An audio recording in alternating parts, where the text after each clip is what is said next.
Ollantumala comentó que el problema es conseguir las vacunas para toda la población, a pesar que el sector salud ha tenido falencias estructurales y seguramente el Estado no conoce bien las capacidades de las Fuerzas Armadas, ya que ellos pueden producir oxígeno medicinal.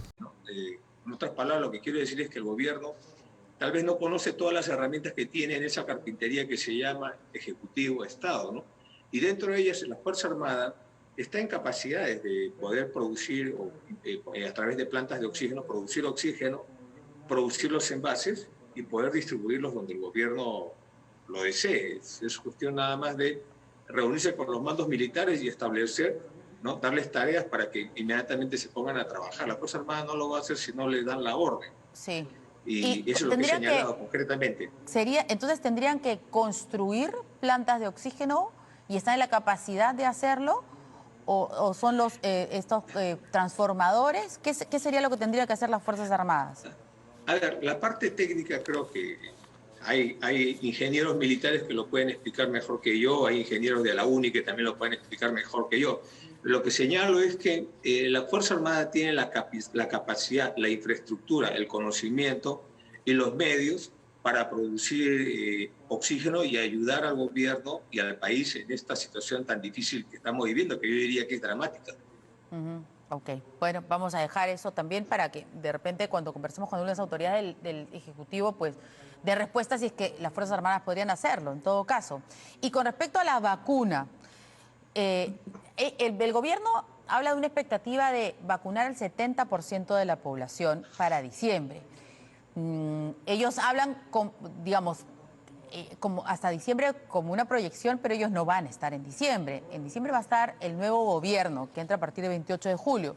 ¿Cuál es su propuesta para el tema de las vacunas, de la vacunación? Felizmente el Perú tiene un sistema de vacunación masivo muy eficiente, uno de los mejores de América Latina.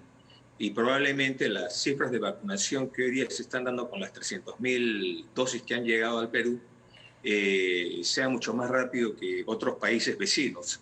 Así que por ahí no veo mayor problema. El problema es que consigamos la cantidad para toda la población y no estamos en una situación de estrés pre-vacunas, ¿no?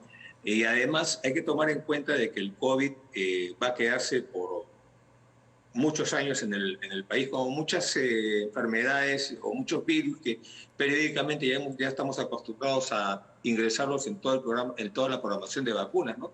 Todas las madres de familia, padres de familia saben, pues, que sus niños de niños tienen un programa anual de vacunas. Entonces creo que en algún momento la vacuna del COVID va a tener que entrar así hasta que podamos erradicar definitivamente este virus. Lo que yo planteaba como una reflexión es si al 2023, estoy poniendo un año porque estamos en 2021 y rápidamente va a venir el 2022, si al 2023 la economía peruana podría sostenerse con un COVID y sin vacunas, yo lo veo muy difícil, por no decir improbable. Entonces necesitamos resolver este tema ya. Y ese tema significa que para el segundo semestre máximo del 2022, toda la población tiene que haber sido vacunada y debemos de tener lotes de vacunas para las siguientes generaciones, porque me imagino que esto debe tener un periodo de caducidad y hay que estar periódicamente renovando las vacunas. Y dentro de esto, una de las propuestas que hicimos nosotros es la creación del Centro Nacional de Producción de Vacunas. Y esto lo digo con la experiencia de haber sido presidente de la República, que nos dimos cuenta de la importancia y la sensibilidad de las vacunas, sobre todo cuando hacíamos los acuerdos en APEC y después el TPP, cuando se discutían los derechos de propiedad de los medicamentos de origen biológico frente a los químicos, y cómo había una presión en las farmacéuticas en ampliar los derechos de propiedad o patentes sobre todo lo que sea la nueva generación de vacunas y medicinas de origen biológico. Entonces, yo creo que el tema de las vacunas es un tema que recién estamos explorando, y en ese sentido yo le hago recordar al gobierno que en mi gestión iniciamos conversaciones con Cuba y con Francia, con laboratorios franceses como el Sanofi Pasteur, para instalar acá plantas de producción de vacunas. Creo que eso debiéramos retomarlo ya más allá, mirando más allá de la vacuna al COVID, tenemos que estar preparados para nuevos agentes virales que puedan azotarnos, ¿no? Estamos viendo cómo un virus que tiene un bajo índice de letalidad ha puesto de vuelta y media la economía peruana. Sí, y a muchos otros países también. Pero, de hecho, usted mismo, en este artículo del Comercio, habla de una pésima gestión para enfrentar al Perú, para enfrentar la pandemia en el Perú, y que puso a nuestro país en el ranking de los países con más muertes por millón de habitantes. Y bueno, con un alto número, por supuesto, de profesionales y policías fallecidos. Entonces, ¿cuál es su crítica? No solamente al gobierno del señor Sagasti, que tiene apenas 2 meses y un poquito más, pero sí tal vez a la gestión de Martín Vizcarra, que ahora quiere ingresar al Congreso. Sí, bueno, al principio me reafirmo, ha sido pésima la gestión que ha habido como la estrategia que se ha trazado de lucha contra el COVID. Y lo puedo explicar, ¿no? Acá el gran responsable es más que todo el gobierno de Vizcarra. El gobierno de Sagasti en parte comete el error porque no hace un parteaguas con la gestión de Vizcarra y parece una continuidad. Inclusive está llevando a la misma ministra de Salud que antes estuvo jefa del comando COVID, ¿no? Entonces da la impresión que es una continuación nada más. Por lo tanto, está asumiendo el pasivo de la gestión de Vizcarra en vez de haber hecho un parteaguas.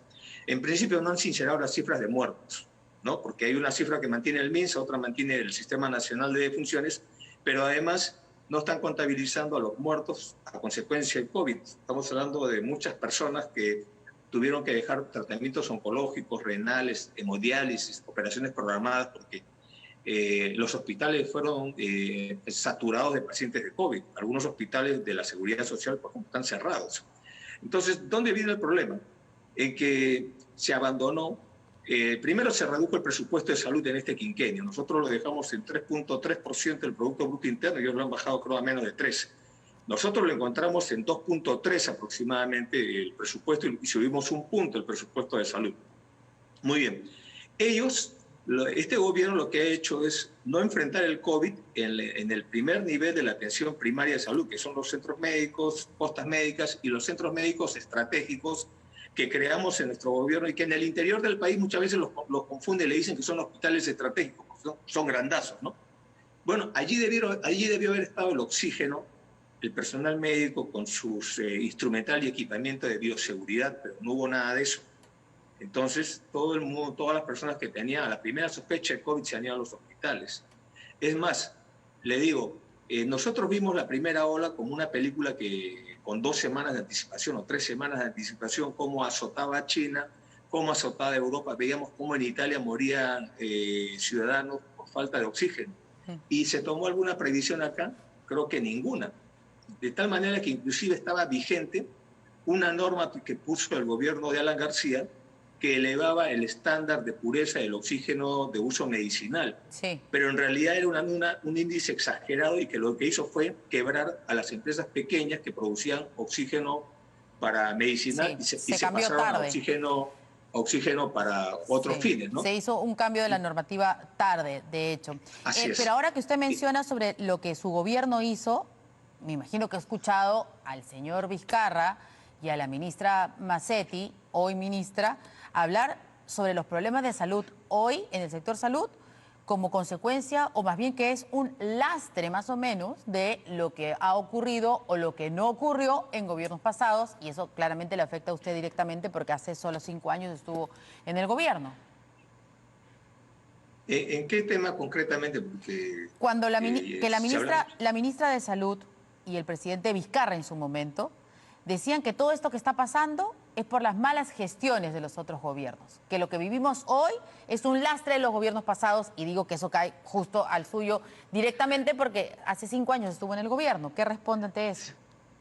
Bueno, yo creo que cada uno responde por su gestión. Yo puedo responder con cifras, con construcción de hospitales, con una reforma médica que subió el sueldo del personal médico, personal de la salud en un promedio del 65%, la creación de hospital. El hospital, por ejemplo, de Vitarte, que lo han empleado para COVID, ese hospital lo hemos construido nosotros, el hospital de Villa María del Triunfo lo hemos construido nosotros, ¿no? El SAMU lo hemos hecho nosotros, el Plan Esperanza lo hemos hecho nosotros, ¿no? elevamos, como le digo, inyectamos como 7.000 millones de soles al presupuesto de salud.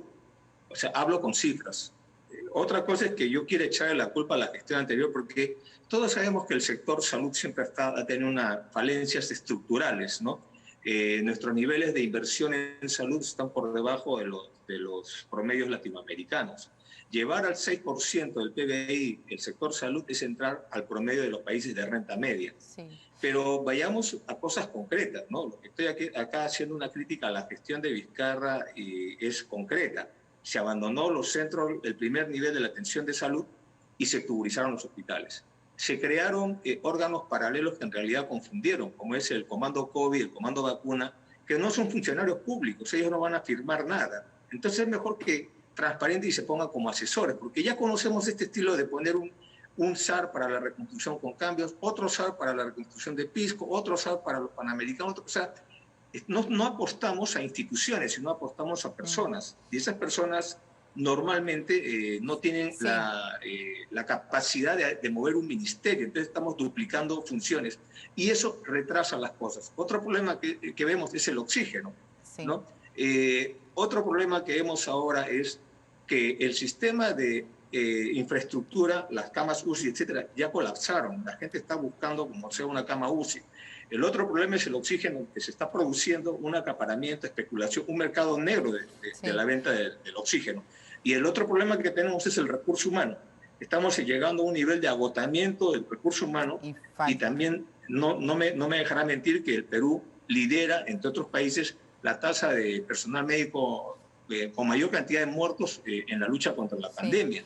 Entonces son imputaciones concretas a lo que está haciendo esa gestión, ¿no? Sí, y ahora que mencionas sobre la atención de primer nivel y la saturación de hospitales y lo que hizo su gobierno, digamos, sobre el hospital de Ate, no podemos, después de tantos años, no se puede creer que, por ejemplo, en Huánuco no haya un solo hospital.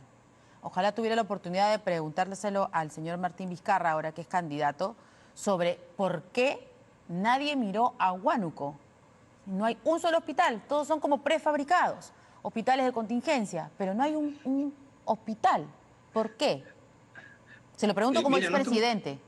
Sí, no tengo las cifras acá en la mano, pero apenas voy a pedirles y se las enviaré. Que yo recuerdo, nosotros, no es que no había un hospital, nosotros hemos invertido más de 100 millones en la modernización del hospital. Me parece que es el Emilio Valdizán, no estoy seguro, el de Huánuco y también del de Tingo María, porque todos polos grandes son Huánuco y Tingo María. Hemos invertido en la modernización de esos dos hospitales. O sea, no es que no haya, sí hay hospitales. El problema es que hoy día no tienen equipamiento, pero son hoy día están saturados. Son prefabricados, o sea, no tienen una estructura, atienden como en containers, con material, como le digo, prefabricado. No tengo acá los datos, le doy la razón. O sea, yo no tengo acá los datos y me imagino que usted está mejor informada que yo en esas cosas, pero me imagino, porque no he visto en mi gestión un solo hospital regional que sea prefabricado. Lo que sí hay es, cuando estos hospitales son saturados, porque muchos son instalaciones antiguas, los amplían con prefabricados. Por ejemplo, el hospital de Moquegua, hablando de Moquegua, para construir el hospital de Moquegua, que felizmente ya se terminó, pero yo le di el presupuesto al señor Vizcarra cuando era gobernador regional, no lo ejecutó en su gobierno y durante muchos años estuvo funcionando un hospital prefabricado de auxiliar en Quebrada Homo, creo que es a la espalda de Moquegua, porque se retrasaban en la construcción del hospital y la gente tenía que atenderse de todas maneras. O sea, pueden ser este tipo de circunstancias, pero yo dudo que en el Perú, y no lo digo por mi gestión, sino en general, no he visto un hospital regional que tenga esas características de prefabricado. Lo que sí he encontrado son hospitales muy antiguos que requieren ser modernizados, ampliados, etc. Además, si no está el hospital de Minsa, está el hospital de salud. O sea, hay dos columnas ahí de sostenimiento de la salud, ¿no? El MINSA y el salud. Y le recuerdo que en nuestro gobierno creamos la interoperabilidad de los tarifarios, porque el problema era, si usted era CIS, usted era parte del CIS, usted no podía atenderse en un hospital de salud, y viceversa. Un contribuyente de salud no podía ir a un CIS. Eso lo solucionamos en mi gobierno, pero ahora nuevamente ha regresado el problema. Sí, muy bien. Bueno, es el llamado que hacen los médicos de Huánuco, esto de esta falta de, esta necesidad de tener un hospital como corresponde para una ciudad como Huánuco. Tenemos que ir terminando, pero no quiero dejar de preguntarle, por favor, sobre el impuesto a la riqueza, porque no ha ahondado usted, y que esa es una de sus propuestas de llegar al gobierno. ¿A qué sería y a cuánto sería? Ya, dame 30 segundos. En el Por tema de favor. los hospitales, también quiero decirte Sí. que no solamente hay 2 hospitales en Huánuco, prácticamente en casi todas las provincias hay un hospital. Y eso puedes verificarlo, ¿no? Y si no hay un hospital, hay un centro médico estratégico ampliado, que eso lo hicimos en mi gobierno, porque efectivamente había muchos lugares donde no había hospital, pero no solamente hay 2 hospitales en Huánuco, casi en todas las provincias tienen su hospital. Muy bien. Ahora, en cuanto al impuesto a la riqueza, sí, es una propuesta que en realidad no solamente es nuestra, sino creo que esto ha surgido en varias bancadas también en el Congreso. Creo que hay un proyecto de ley al respecto, pero más allá de esto, lo que hemos señalado, como en muchos países, casi en muchos países de Europa, existe el impuesto a la riqueza. Unos lo aplican a la propiedad, otros lo aplican a la ¿Qué es renta, la etcétera, riqueza? ¿no? Por eso, ¿a qué riqueza es que se le aplicaría ese impuesto? Sí, eso ya es un tema técnico, porque en realidad hay que trazar una raya. ¿Qué cosa es lo que interpretamos como una riqueza? Pero además de eso, tiene un carácter extraordinario y temporal. En el plan de gobierno de nuestro partido está por 10 años. Y es enfocado en que hoy día estamos pasando una etapa de desastre nacional. Más allá de por qué estamos en esta situación, es cómo salimos de esta situación. Y creo que hay muchos grupos económicos que en esta pandemia no se han mojado por igual. Es más, hay muchos sectores que han ganado mucho dinero con la pandemia, ¿no? Entonces, por decirle, a ver, los sectores de la economía que más se han afectado son el sector, digamos, terciario y el de las manufacturas, ¿no? Sí. Estamos hablando acá del sector más inmune a la pandemia, ha sido el sector primario, que es la agricultura, actividades extractivas, porque el mundo ha seguido comiendo, ha seguido Que ir terminando, consumiendo por favor. recursos naturales. Sí, muy ¿Perdón? bien. Tenemos que ir terminando porque el tiempo nos ha ganado. Le queremos agradecer y, bueno, seguiremos seguramente a lo largo de estos meses todavía conversando para que aterricen más algunas de las propuestas que están